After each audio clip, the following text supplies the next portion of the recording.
নমস্কার, জয় গুরু সকলকে।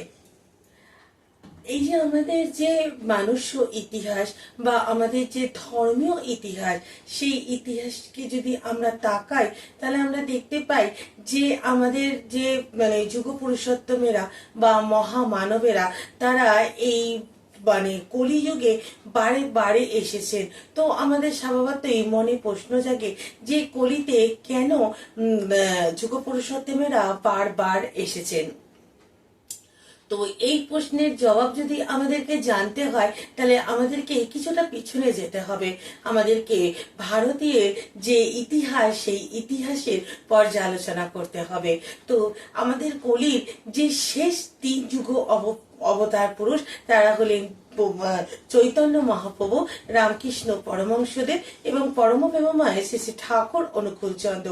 তো এই 3 জন কেন কলির শেষ প্রান্তে এসেছেন, বা তাদের প্রত্যেক যে যুগ পুরুষোত্তমেরা আসেন তারা তো আমাদের শান্তির এবং মৈত্রীর বাণী প্রচার করেন, তাহলে চৈতন্য মহাপ্রভু আসার পর আবারও কেন ঠাকুর রামকৃষ্ণদেব এবং পরমপ্রেমময় শ্রী শ্রী ঠাকুর অনুকূলচন্দ্রের আসার প্রয়োজন হলো, সেটাই পর্যালোচনা করার চেষ্টা করব।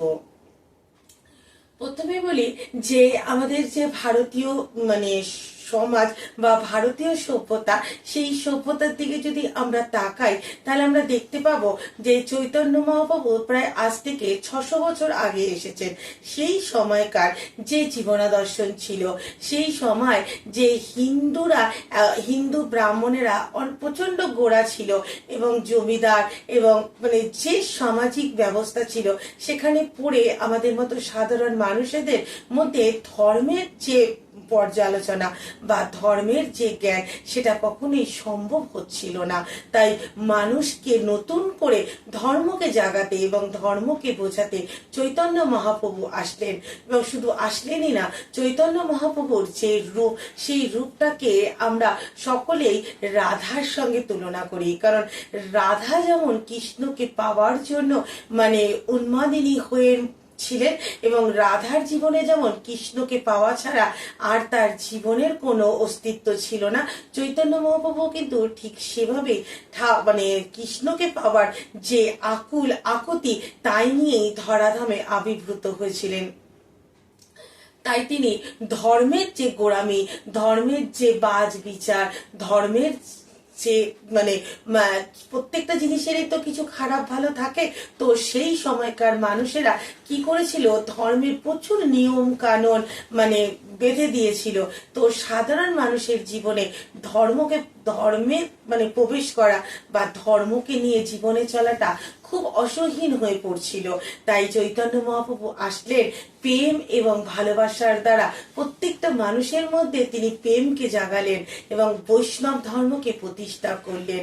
তো চৈতন্য মহাপ্রভু যখন বৈষ্ণব ধর্মকে প্রতিষ্ঠা করলেন, এবং আমরা সকলেই জানি যে অবতার পুরুষেরা তো মানব রূপে আসেন, তাই মানুষের মতো তাদেরকেও ধর্ম প্রতিপালন করতে হয়। অর্থাৎ মানুষ যেমন সারা জীবন বেঁচে থাকতে পারে না, ঠিক সেভাবেই কিন্তু যুগ অবতার পুরুষেরাও বেঁচে থাকতে পারেন না।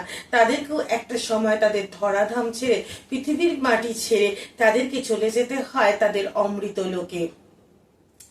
তো চৈতন্য মহাপ্রভু চলে গেলেন। চৈতন্য মহাপ্রভু চলে যাওয়ার পর আমাদের ভারতবর্ষে আরো এক নতুন পরিবর্তন হলো। আগেই বললাম যে যদি আমাদের জানতে হয় কেন যুগ পুরুষোত্তমেরা ভারতের মাটিতে বারবার আসেন, তাহলে আমাদের কিছুটা ইতিহাস জানা প্রয়োজন।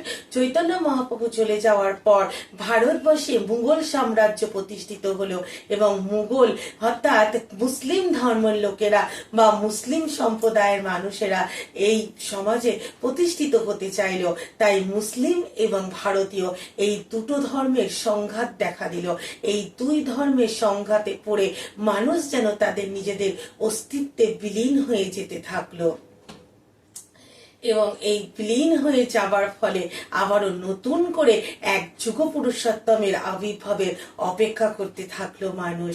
আজ এই পর্যন্তই। পরবর্তী ভিডিওতে জানাবো ভারতের মাটিতে রামকৃষ্ণ পরমহংসদেব কেন আবির্ভূত হয়েছিলেন। নমস্কার, জয় গুরু।